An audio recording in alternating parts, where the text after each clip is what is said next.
Okay, what is up, guys? Welcome to another episode of Many Mistakes Ago. So today's episode is on setting boundaries. So I actually read the book.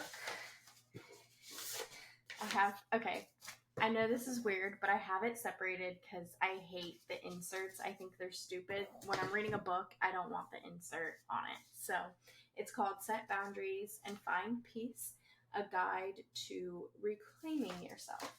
So I found this book pretty interesting because the more I read it, the more that I realized that I definitely have issues with boundaries. And so do many people. Everyone has issues with boundaries. We're not all healthy. And I think I've learned that we all are humans trying to navigate life, and boundaries, a lot of people tend to not set them because they don't want to come across as rude or demanding, or they just don't want any problems. And that's me to a T.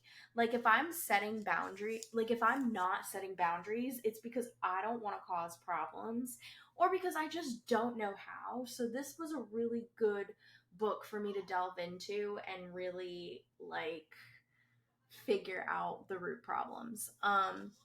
But before I start on divulging what I learned about this book, I just want to give y'all a heads up. I went to a retina specialist who had told me I have bleeding behind my eyes. So I'm trying my best to wear my glasses 24/7. But it is weird wearing glasses and reading things electronically. My job, I'm on my computer 24/7, and sometimes because I'm sitting so close, my eyes, I absolutely hate it. But I know that I need to do this in order to take care of myself. And I also am getting a new insulin pump soon. My doctor just sent off the prior authorization for the Beta Bionics eyelet. So I'm super excited about that because I don't know if I told you guys on my podcast or if it was just on my YouTube, on my vlogs, but I have the T-Slim currently, and I didn't update the T-Slim before it went out of warranty, so I can't get the G7 on here. And for those who don't know, I wear the G7.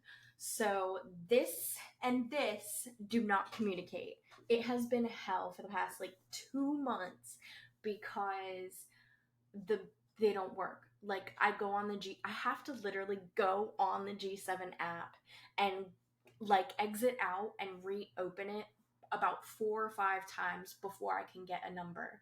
I don't know why it doesn't work. I'm sure they're still in beta testing, but they should have figured this shit out first. That's all I have to say. But it wouldn't be bad if it communicated with my pump, because that would be some effortless flow. So in waiting for me to get that new insulin pump, my sugars have been awful. It's caused bleeding in my eyes and swelling, apparently. My left eye is worse than my right, which is great. But anyways, I'm doing my best to take care of myself, eat healthy-ish or healthier-ish, and also make sure that I am just, chugging along, making sure my sugars are good. And it can be difficult at times. Anyone who has type 1 diabetes can have that burnout symptoms. So that is that. Let's get into the episode because I have a lot to go through, and I really want to just talk about boundaries because I feel like a lot of us need this. I needed this. So I can only imagine how you guys are going to feel. So here are some signs that you need to be setting boundaries with other people. 1, you feel overwhelmed. 2, you feel resentment towards people for asking for your help. 3, You avoid phone calls and interactions with people you think might be asking for something. 4, you make comments about helping people and getting nothing in return. 5, you feel burnt out. 6, you frequently daydream about dropping everything and disappearing. And 7, you have no time for yourself and or are neglecting self-care. So, if you have any of those signs or a combination of a few of them, consider how you set boundaries with other people, and if you even do. I realize that I don't set boundaries at all. I almost just I'm very passive aggressive, and I almost just assume people understand my wants and needs, and that's far from the case. Like, I know I have a lot of shit to work on, because there's just no way people just get me and understand me and respect my boundaries when I don't even communicate them. So, with that being said, and people not respecting your boundaries, let's say you do set them. Here are some reasons why people might not respect your boundaries if you try to set them, or if you've already tried to set them and you feel like they're not respecting them. 1, you don't take yourself seriously. 2, you don't hold people accountable when they cross your boundary. 3, you apologize for setting the boundary because they're going to think that's something that they can barter when it's not. Number 4, you allow too much flexibility, aka you're not setting a stern boundary. 5, you speak in uncertain terms, aka you don't know what you want, you don't really know, so you're kind of just going with the flow. Yeah, that's not gonna help. You have to know what you want and communicate that assertively. Number 6, you haven't verbalized your boundaries, aka they're all in your head. You assume that you that you set those boundaries by doing something passive aggressive or by saying something once. Number, what are we on, 6? Let's just pretend. Number 6, you assume that stating your boundaries once is enough. No, you are going to have to continuously set your boundary as many times as the other person breaks that boundary. Number 7, you assume that people will figure out what you want and need based on how you act when they violate a boundary. You being mad and pissed off when someone violates a boundary is not going to make them know that that was a boundary. They're just going to assume that you're in a bad mood, or they're going to assume something's going on with you. You need to clearly communicate that boundary. You can't just have them assume. There are 3 types of boundaries. There are porous boundaries, rigid boundaries, and healthy boundaries. Porous boundaries looks like oversharing, codependency, an ability to say no, people pleasing, dependency on feedback from others, a paralyzing fear of rejection or being rejected, accepting mistreatment, and enmeshment, which is lacking emotional separation between you and another person. Some examples manifest as saying yes to things that you don't really want to do, or loaning money to somebody because you feel obligated or when you don't really have the funds to do so. Rigid boundaries are the exact opposite of porous boundaries. They, look like never sharing, building and keeping walls up high, avoiding vulnerability, cutting people all off or out of your life, having high expectations of others, and enforcing strict rules. Examples of this can manifest as saying no harshly as a way to discourage someone from asking you in the future, aka like burning a bridge in some way, shape, or form, and having a rule that you will never watch your sister's kids. Just an example. You might have like a rule that is a very rigid boundary. And then in the middle, we have healthy boundaries. This looks like being clear about your values, listening to your own opinion, sharing with others appropriately, having a healthy vulnerability with people who have earned your trust, being comfortable with saying no, and being comfortable with hearing no without taking it personally. Examples would manifest as saying no without apologizing because it's the healthiest choice for you at the moment. So you're saying no, but you're not apologizing and you're not explaining yourself either. So maybe it's like, no, I can't, but I hope you have a great time. Let's say if somebody invites you somewhere, or somebody asks you to loan money and you say, no, I'm sorry, I don't have the money, or I can't loan you money. You saying you don't have the money is more or less giving them an explanation. You could just say, no, sorry, you can't borrow money. Well, you wouldn't say sorry because you're not supposed to apologize. But you see, I suck at setting assertive boundaries, and I recognize that in myself. So stay tuned because we're going to get into how to effectively do things. But anyway, another example might manifest as supporting somebody financially when appropriate and when you can do so without causing financial harm to yourself. So let's say you have extra $20 that someone needs to borrow. They say, hey, can I borrow $20? You say, yes, but I do expect you to pay it back your next paycheck. Their next paycheck comes around, they pay you back. Great. If they don't, that's when you say, hey, I know that you had gotten paid. I'm just wondering, can I have my $20 that you borrowed? Like, this was an agreement when you borrowed the money. That is something that you can say because you set that expectation so you can expect to get that back. And if you don't, then you either cut ties with them and say, due to your my boundary being crossed or ignored or whatever, I'm not going to loan you money anymore. And if that is a problem, then maybe we should discontinue this relationship, or friendship or whatever it is. So it's a great way to communicate boundaries and set boundaries when communicating them, when you had already gone through with that boundary. It's important to set boundaries with healthy communication and uphold those boundaries through your behavior, aka what I just gave an example as. Be sure to reinforce your boundary as necessary, right? For example, the one that I just said, or let's say, someone asks you to move to help them move, and you say, I'm so sorry, I can't.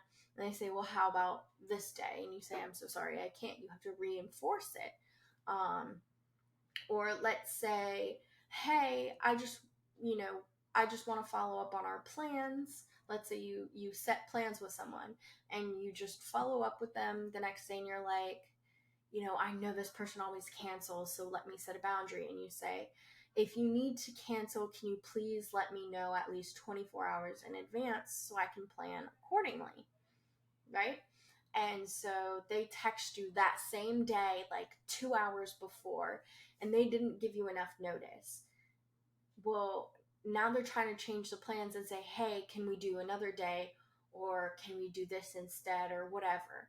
And you say, well, I can't accommodate to the changed plans without proper notice, as I had told you earlier in a boundary that I stated. So just stuff like that, reinforcing your boundaries. There are 8 common ways that people respond to boundaries, and sometimes when you try to reinforce those boundaries, they can also respond this way. Number 1 is pushback. This is a manifestation of fear that things will be different. It can look like, I don't know if I can do that. Well, your response would be, I understand. However, I'm keeping my boundary in place. So let's say, I don't know, you can't help them move or whatever. I don't know. I can't think of a good example, but let's just say that for now. And then they say, well, I don't know if I can. That's not a good example, helping someone move.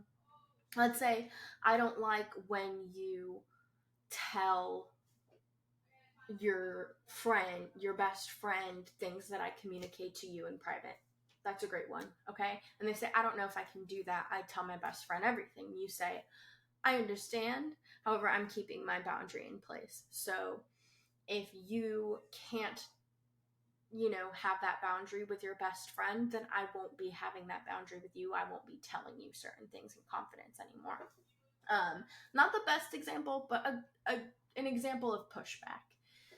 Number 2, limit testing. This is to test how flexible the boundary is. It can look like checking in another time. So for an example, if someone asks you if you can help them move, and you say, I can't. And they say, well, how about another time? And you say, I can't. That's how you reinforce the boundary. You can also express how your boundaries being tested makes you feel. In case of moving, I wouldn't necessarily say that that's the best, because if they're like, oh, well, how about another time? That's a different story, because they're trying to figure it out, but you just have to reinforce your boundary in that sense. But if they're testing your limits in a different way, and you're able to say, hey, you testing my limits makes me feel XYZ, absolutely do it, because you want to make sure that they know that they're testing your limits. Number 3, ignoring. This is a passive aggressive way of pretending you didn't hear the boundary. It can look like them doing whatever they want despite you setting your boundary. Your response would to be restating your boundary and stressing the importance of that boundary moving forward. Let's say it's a physical boundary and you're like, hey, I don't like when you touch me. They ignore that and they touch you. Maybe it's a handshake, maybe it's a shoulder tap or a hug, whatever. You could just not like hugs, and you say, hey, I don't like hugs, don't hug me. And they just completely ignore it and hug you when they see you. Restate that and stress the importance. Hey, I don't like hugs. I don't want to be hugged. Please don't hug me. Simple. You have to make sure you are assertive. You state your boundary. Don't apologize for it and don't give excuses for it. Just say you don't like that, or you don't want this, or this is not your expectation. Number 5, rationalizing and questioning. This one's a good one. So it would look like someone trying to rationalize their behavior as unproblematic as you accepted their behaviors before. So they might be like, well, why are you expecting me to change? Or why are you being like this all of a sudden? Or what changed? Like, what's going on? They're trying to figure out what the heck just happened, because that boundary wasn't a problem to you before. It's because, well, it's always been a problem, but you haven't communicated that, and now you are. Your response is to keep it short, because if they're rationalizing and questioning, you explaining it too much can put you in a back and forth negotiation, and boundaries are not a negotiation. Let's be real. They're not. Number 5, defensiveness. When someone feels attacked, that's when it happens. So it looks like explaining why they did something, accusing you of attacking them.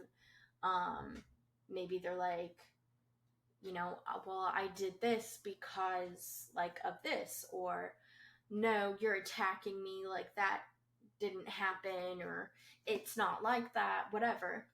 Your response is to use feeling words. For example, when you blank, I feel blank. Number 6, ghosting. Ending things without an explanation. It can look like canceling plans, not answering messages. Your response to ghosting should be to send them a message of the behavior you're noticing. Hey, I noticed that when I set this boundary, you canceled plans and now you're not answering me. I want to understand why. Is me setting this boundary a problem? Like, I'm just trying to set my boundaries, and I understand if you don't respect them, but I would like communication on this. Whatever you come up with, I'm sure it's going to be great. Number 7, the silent treatment. This is similar to ghosting, but this is more of a punishment than a cutoff. So it can look like going time without talking on purpose. Your response is to verbalize what you notice, just like you would with ghosting, and ask to talk about it because you want to understand, you want to know that your boundary is going to be respected and that you can continue this friendship without issues. And number 8 is the most basic, most important one, which is acceptance. It is the healthy way to respond to boundaries being set. The healthiest way. It's so simple. Like, do it. Just accept that the boundary is set.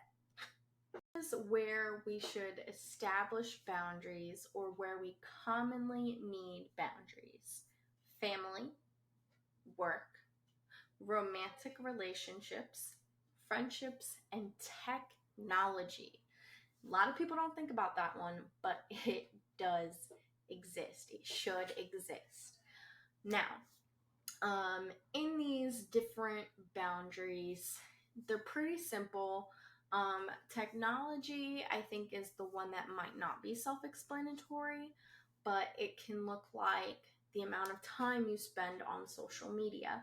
They're more personal boundaries with yourself, but also can be with others. For example, technology based when you're communicating with your friends. Maybe you don't answer phone calls at certain times. Maybe you are on do not disturb for certain times of the day, maybe during work or when you're sleeping or when you're doing schoolwork or homework or whatever the case may be. Setting those boundaries with your technology, with yourself, and with other people that use technology with you.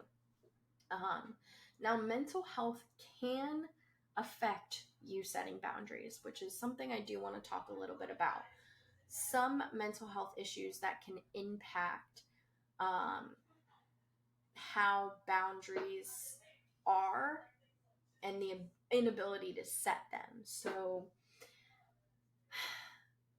anxiety, depression, borderline personality disorder, and dependent personality disorder can cause the impact on how boundaries are set or not set, and if they are reinforced. Because when you have anxiety, it's hard to set boundaries because you have this fear of things changing and being different or upsetting somebody. There's so many things that go on in your mind that setting a boundary almost seems impossible because you're afraid that things are going to change. Depression. Sometimes it's hard to set boundaries simply because you're depressed, you're out of it, you don't have the energy or the capability to set a boundary. Borderline personality disorder, I'm not going to speak too much on because I don't know too much about borderline personality disorder, but it was mentioned in the book. Also, the same with dependent personality disorder. These are just some mental health issues that affect setting boundaries, and it makes setting boundaries either difficult or nearly impossible, but it is possible. It's just a lot harder. Now, I do also want to mention that boundaries are not unspoken rules. Boundaries need to be set, communicated, and enforced and reinforced if necessary. Otherwise, we might feel resentment, anger, frustration, irritation by having a lack of boundaries. And I'm going to say it a million times because I realize in reading this book how many unspoken boundaries I have, or unspoken rules, I should say, because boundaries are not unspoken rules. So, how many unspoken rules I have that I thought were boundaries. So, with that being said, I want you to keep in mind I'm going to get into it, it's later down in the line, but there are ways to set boundaries in a healthy way and how to do them. So keep listening. But I want to give more background information. There are things that people do to avoid setting boundaries with other people. Sometimes they move away. Sometimes they gossip. Sometimes they complain. Sometimes they avoid people. And sometimes they just cut people off completely. And I find that interesting because I definitely feel like I've used a couple of these methods before reading this book of things that I would do in order to avoid setting boundaries with other people. So it is wild because I'm like reading this and I'm like, wow, I really suck at setting boundaries. I can imagine how my friends feel right now. Like they're probably like, this bitch is like ghosting me, but she just can't set a freaking boundary with me. No, I'm just kidding. Sort of. I mean, I have been MIA with a lot of people in my life lately, but I have also been going through a lot lately.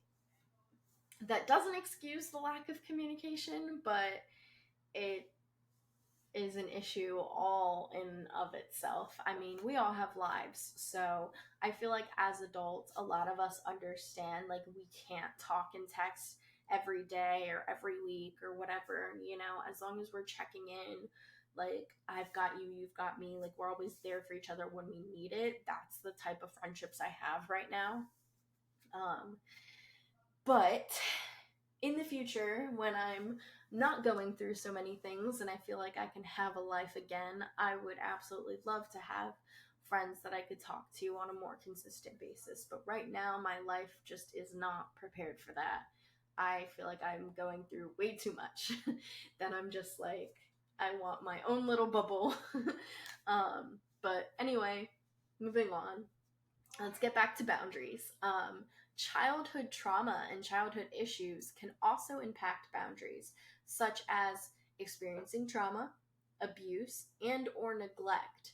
This can create unhealthy boundaries such as codependency or counterdependency. Codependency is pretty much what people know as being enmeshed with somebody, being codependent on them, being unable to do things without other people or without talking to other people. Whereas counter dependency is the exact opposite. You are a lone wolf, you want to do everything alone. And honestly, I go back and forth between the two. Sometimes I don't even feel like I have healthy boundaries. Sometimes I feel I go between codependency and counter dependency, and I think that's a healthy balance. It's not, by the way. It's not. But in terms of boundaries, there are actually 6 types of boundaries, and each are a little bit different in terms of what it affects, how it can affect you, and how to set the boundary in the first place. So, number 1, physical boundaries. A great example would be, I don't like hugging, but we can shake hands. This is a form of how to set the boundary, what it looks like, what type of boundary it looks like, and almost if you will, a bargain, because you're saying, I don't like hugs. You could just end it there. That's fine. You could say, I don't like hugs. I don't want to hug. That could be your boundary. But we can shake hands is a portion of understanding that other people do like having some sort of physical encounter, and they're allowing that in the form that they feel comfortable, which is handshaking. Number 2, sexual boundaries. An example can be, your comment is not funny, it's sexually inappropriate. This can be a physical or verbal form, mind you. So in that example, it was a verbal form of sexual boundary because someone had commented about something that was sexually inappropriate, so they set that boundary. There is also a sexual, like, hey, don't touch me there. If you know, you know. This is my no-no square. But anyway, not to laugh at that, but I just thought it was funny that that came to mind. But it can also be a physical thing, a sexual boundary. Number 3, intellectual boundaries. This can look like you can disagree with me without being rude about it. So if you're butting heads with somebody, you're having almost communication or moral differences, setting an intellectual boundary is almost commenting or setting a boundary on their behavior or the way that they're communicating with you. Emotional, number 4. I feel uncomfortable sharing my feelings with you. That's what it can look like. And I think that is self-explanatory. Emotional boundaries are not letting people into a certain amount, because you are allowed to give and share as much as you want to, what you feel comfortable with. That is your boundary. Number 5, material boundaries. This can look like, hey, I can loan you money, but I expect the full amount back on Friday when you get paid. Or be sure that if you use my lawnmower, that you return it in good condition or you pay for the damages. Right? You're setting a clear expectation and clear boundary of what you want, what you expect, and what should be returned if, since a material is being involved. Number 6, and the last one, is time. This one goes great with work. Here's an example. I am unable to stay late today. No excuse, no apology, no explanation. I am unable to do it. That is my boundary. Now, when setting boundaries, you have to be assertive in order to set boundaries in a healthy way. You don't want to be passive. If you are being passive with your boundaries, you're letting those boundaries slide. You are never going to be taken seriously. If you are passive aggressive, that looks like you acting upset without clearly stating your needs to the other person. So you're telling me that you are acting how you feel, but you're not telling that person how you feel. How is that person supposed to know unless you tell them? Communication is so huge, and passive aggressive is my favorite because I know I am guilty of that. So that's why that one I do love. Another type of communication is aggressiveness. You're being rigid, you're being inflexible, you are demanding about what you need. You're not being assertive, you're being aggressive, you're being straight up, like you're probably going to start a screaming match this way. Another way to communicate your boundaries ineffectively and not healthy is manipulation. You are coercively attempting to get your needs met. Manipulation is a little bit tricky because a lot of people don't realize that they're doing it or that it's being done half the time. So keep in mind that when you are setting boundaries, you should be nothing but assertive, which is telling people exactly what you desire clearly and firmly, and also with reason. Setting boundaries is about what makes you comfortable and what you expect and what you want in life, but it's not at the other person's expense. It's not something ridiculous. It's within reason. It's, I don't want to hug. I don't want to be touched. It's things that you can control by communicating. And it's things that aren't going to affect the other person so long as they respect you. It's not, I don't like when you do this, and what you don't like is them enjoying themselves and having fun in a reasonable manner. Maybe they like to paint or whatever. If they're making a mess, that's a boundary. Hey, you can paint all you want, but please don't make a mess on my carpet. A good one might be drinking. Maybe you have a friend that drinks too much. Hey, I really don't want to hang out with you if all we're going to do is drink. You go to hang out with them and they're like, hey, you want shots? You gotta leave. You gotta reinforce that boundary. It's reasonable things. It's not you expecting to change someone or have someone's behavior changed. It's reasonable accommodations for a friendship that should not affect the other person so long that it's healthy. Drinking and drug use and stuff like that, it's really hard to set those types of boundaries. And I know a lot of people struggle with it because it's a touchy subject. And I've realized lately that I don't really like drinking that much. But every time I see my friends, I feel like that's all I'm doing. So it's like, how do I set that boundary? Now, after reading this book, I can understand how I've never communicated boundaries, how I've maybe done it passive aggressively, how I've maybe only had it in my head and never actually expressed or communicated that. And I think that that's why I love this book, is because it really gave me an open mind of, oh my God, like, of course I'm burnt out. Like, I have no boundaries. I never set them. It's just, sometimes it's mind blowing.